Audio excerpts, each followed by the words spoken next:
మహబూబ్నగర్ జిల్లా కేంద్రంలో 14 రోజుల నుండి సమ్మె చేస్తున్న సమగ్ర శిక్షా ఉద్యోగులకు సోమవారం బీజేపీ ఎంపీ డీకే అరుణ వారికి సంఘీభావం తెలిపారు. ఆమె మాట్లాడుతూ, గత సంవత్సరం దీక్షా శిబిరానికి వచ్చి టీ తాగినంత సేపు పట్టదు మీ ఉద్యోగాలను రెగ్యులరైజేషన్ చేయడానికి హామీ ఇచ్చిన ఇదే ముఖ్యమంత్రి రేవంత్ రెడ్డి అప్పుడు పిసిసి అధ్యక్షునిగా కాంగ్రెస్ పార్టీకి రథసారథిగా ఉన్నారని గుర్తు చేశారు. ఎస్ఎస్ఏ ఉద్యోగులు 14 రోజుల నుండి దీక్షలు, సమ్మెలు చేస్తుంటే అసెంబ్లీలో ఒక్క మాట కూడా వీరి గురించి ప్రస్తావించకపోగా అవసరము లేని విషయాలను మాట్లాడుతారు తప్ప తానిచ్చిన హామీలు మాత్రం ధ్యాసకు రాదన్నారు.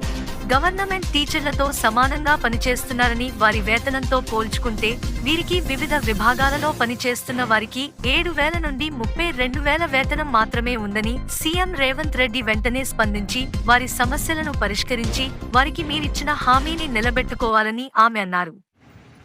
ఇచ్చిన హామీని నెరవేర్చాలని సంవత్సరం రోజులు గడిచినప్పటికీ కూడా ఇప్పటిదాకా వాళ్ళు ఈనాటి ముఖ్యమంత్రి ఆనాటి పిసిసి అధ్యక్షుడు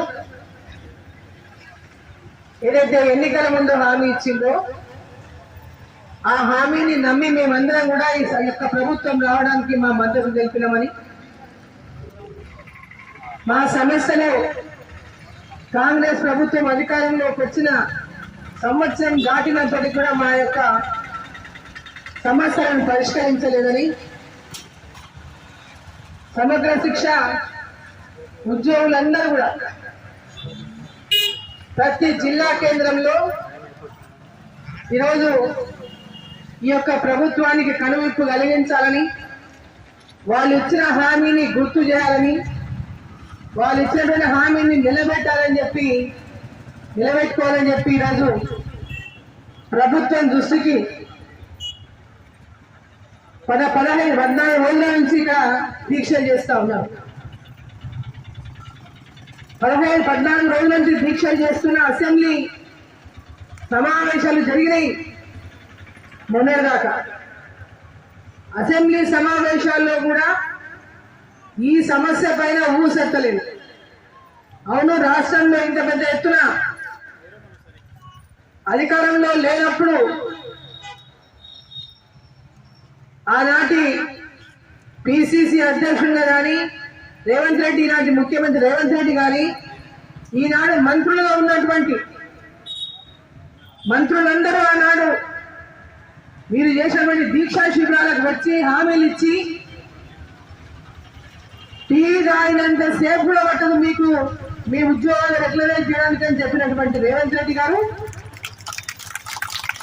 మరి గత సంవత్సరం అధికారంలో డిసెంబర్ 7న వచ్చిన డిసెంబర్ 9న ప్రమాణ స్వీకారం చేస్తే ఈ సంవత్సరం 9 కూడా అయిపోయింది. మరి అప్పటి నుంచి ఇప్పటికి ఇంకా టీఏ తాగుతున్నాడేమో, మరి ఆయన టీ తాగడానికి సంవత్సరం పైన పడుతుందేమో ఒక కప్పు టీ తాగడానికి. మరి ఈరోజు ఇప్పటిదాకా టీ తాగకుండా ఒక నిమిషం ఆలోచించాలి వీళ్ళ గురించి. ఆ టీ తాగేటప్పుడైనా నేను ఈ మాట చెప్పిపోయినా మరి ఈరోజు వాళ్ళు ధర్నా చేస్తా ఉన్నారు, నిరసన చెప్తా ఉన్నారు, ప్రభుత్వం దృష్టికి తీసుకురావడానికి 14 రోజులుగా దీక్షలు చేస్తా ఉన్నారు. మరి వారి యొక్క సమస్యను పరిష్కరిస్తామని మొన్న అసెంబ్లీ వేదికగా వాళ్ళకి ఒక హామీ వచ్చిన హామీని నెరవేరుస్తారని ఒక మాట చెప్తుంటే వాళ్ళు ఇంతసేపు కూర్చునే వాళ్ళే కాదు. అసెంబ్లీలో గంటలు ప్రజలకు అవసరం లేని విషయాల మీద మాట్లాడతారు, ప్రజలకు అవసరం లేని విషయాల మీద గంటలు మాట్లాడతారు, విమర్శలు చేస్తారు. కానీ తాము ఇచ్చినటువంటి హామీల విషయంలో మాత్రం వాళ్ళకి ధ్యాస రాదు. ఈరోజు సమగ్ర శిక్ష ఉద్యోగుల సంఘం అంతా కూడా గత 15 సంవత్సరాల నుంచి వాళ్ళు ఉద్యోగాలు చేస్తా ఉన్నారు. దీంతో వివిధ స్థాయిల్లో, జిల్లా స్థాయిలో పనిచేస్తున్నారు, మండల స్థాయిలో పనిచేస్తున్నారు, స్కూల్స్ కాంప్లెక్స్ స్థాయిలో పనిచేస్తున్నారు, పాఠశాల స్థాయిలో పనిచేస్తున్నారు, కేజీబీవీలలో పనిచేస్తున్నారు. మరి దీంట్లో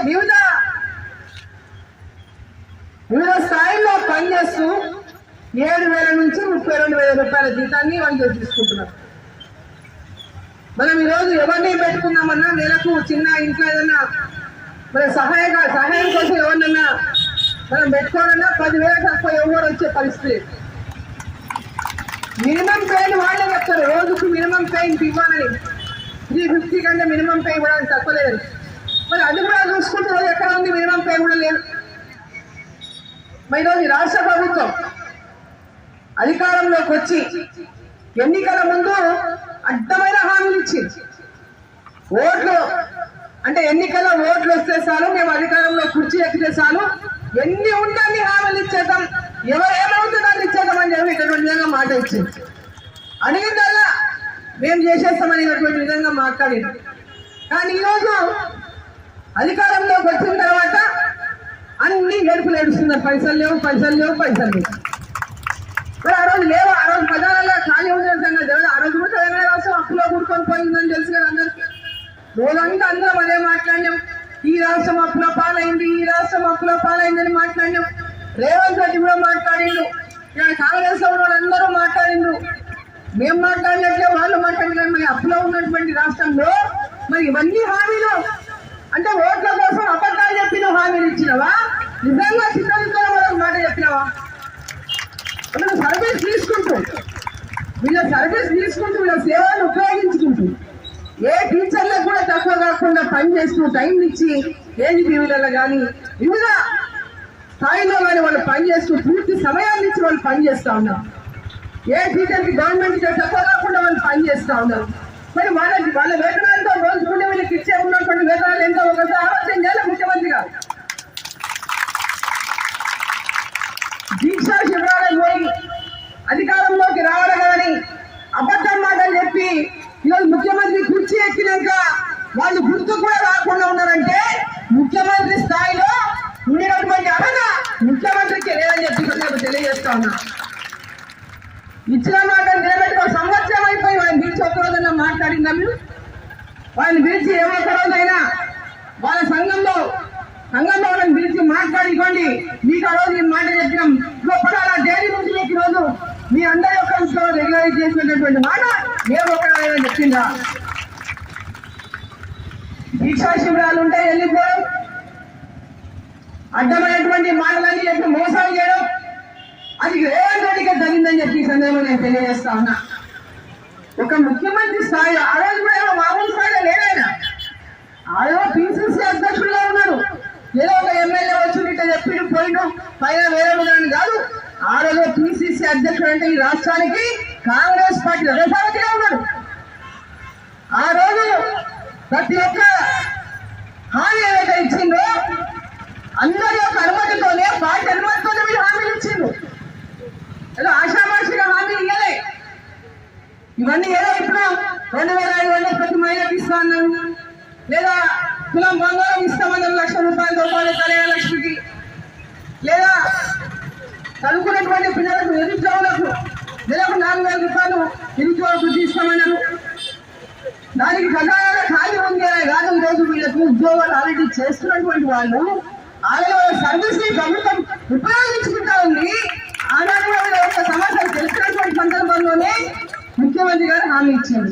కాబట్టి ఈరోజు వారికి ఇచ్చిన హామీని తప్పకుండా ఈ రాష్ట్ర ముఖ్యమంత్రి నెరవేర్చాలని చెప్పి సందర్భంగా కోరుతాను. వేదికగా రాష్ట్ర వ్యాప్తంగా ఈరోజు సమగ్ర శిక్ష ఉద్యోగులందరూ కూడా మీ దృష్టికి తీసుకురావడానికి, ప్రభుత్వం దృష్టికి తీసుకురావడానికి, మీ ఇచ్చిన హామీని మీకు గుర్తు చేయడానికి ఈరోజు ఇక్కడ దీక్ష చేస్తా ఉన్నాం. ముఖ్యమంత్రి గారు ఎమ్మెల్యే స్పందించాల్సినటువంటి అవసరం ఉన్నది. ఎమ్మెల్యే వారిని అందరినీ కూడా సమగ్ర శిక్ష అభియాన్ ఉద్యోగుల సంఘాన్ని పిలిచి, రాష్ట్ర స్థాయిలో ఉన్న సంఘాన్ని పిలిచి మరి వారికి ఇచ్చినటువంటి హామీల పైన వారికి ఏ రకంగా మీరు ఎప్పటి నుంచి వాళ్ళని రెగ్యులరైజ్ చేస్తారో చెప్పాల్సినటువంటి అవసరం ఉందని చెప్పి తెలియజేస్తాను. ఈరోజు కేంద్ర ప్రభుత్వం ఇస్తున్నటువంటి డబ్బులు కూడా వాళ్ళ పూర్తి ఇవ్వడంలో కూడా కట్టింగ్ పెట్టిండు. కేంద్ర ప్రభుత్వం ఇచ్చే జీతంతోనే జీతాలు వస్తున్నాయి. రాష్ట్ర ప్రభుత్వం రూపాయలు లేదు. వాళ్ళకి వచ్చే దాంట్లోనే కట్టింగ్ వస్తుంది. ఇంకా వాళ్ళ కేంద్ర ప్రభుత్వం ఇచ్చిన మొత్తాన్ని ఇవ్వాలి, మీరు ఇచ్చిన హామీని నిలబెట్టుకోండి అని చెప్పి ఈ రాష్ట్ర ముఖ్యమంత్రి సందర్భంగా కోరుతా ఉన్నా. ఎవరైనా నిరసన చేసిండ్రు, ధర్నాలు చేసిండ్రు, ఏమన్నా ప్రతిపక్షం వాళ్ళు వాళ్ళ తరఫున డిమాండ్ చేసిండ్రు, వాళ్ళ దీక్షా శిబిరాన్ని విజిట్ చేసిండ్రు. కాబట్టి నేనెందుకు వేరే వాళ్ళకంటే కేసీఆర్ ఏదైతే ఉందో తత్వమో ఆ తత్వాన్ని కేసీఆర్ తత్వాన్ని రేవంత్ రెడ్డి గారు పుడికి పుచ్చుకోవద్దని చెప్పి నేను తెలియజేస్తాను. గౌరవించి మీరు ఇచ్చిన హామీలు నిలబెట్టుకోవాలి. ఎమ్మడే సమగ్ర శిక్ష ఉద్యోగుల యొక్క సమస్యలను వెంబడే మీరు ఇచ్చిన హామీని నిలబెట్టుకుంటూ వారిని పిలిచి మాట్లాడి వాళ్ళ ఎమ్మెల్యే యొక్క దీక్షల నుంచి విరమింపజేయాలని చెప్పి మీకు వేడుకోవాలని నేను కోరుతా ఉన్నా. మీకు అందరికీ తప్పకుండా భారతీయ జనతా పార్టీ పార్లమెంట్ సభ్యురాలుగా మీ అందరికీ కూడా అందరూ ఉంటారని చెప్పి మీకు అందరికీ సందర్భంగా తెలియజేసుకుంటూ ఈ రాష్ట్ర ప్రభుత్వం ఇచ్చిన హామీని రెగ్యులరైజ్ చేయాలి. రెగ్యులరైజ్ అయ్యేంత వరకు పే స్కేల్ అమలు చేయాలి. ప్రతి ఉద్యోగికి జీవిత బీమా కల్పించాలి. 10 లక్షలు వెయిటేజ్ ఇవ్వాలి. 61 సంవత్సరాలు నిండిన ఉద్యోగులకు రిటైర్మెంట్ 20 లక్షల రిటైర్మెంట్ బెనిఫిట్ ఇవ్వాలని వాళ్ళు ఏదైతే ఇక్కడ కోరుతున్నారో వారి యొక్క అందరినీ పిలిచి మాట్లాడి వారికి సరైన విధంగా మరి న్యాయం చేసే విధంగా రాష్ట్ర ప్రభుత్వం ఎమ్మెల్యే స్పందించాలని చెప్పి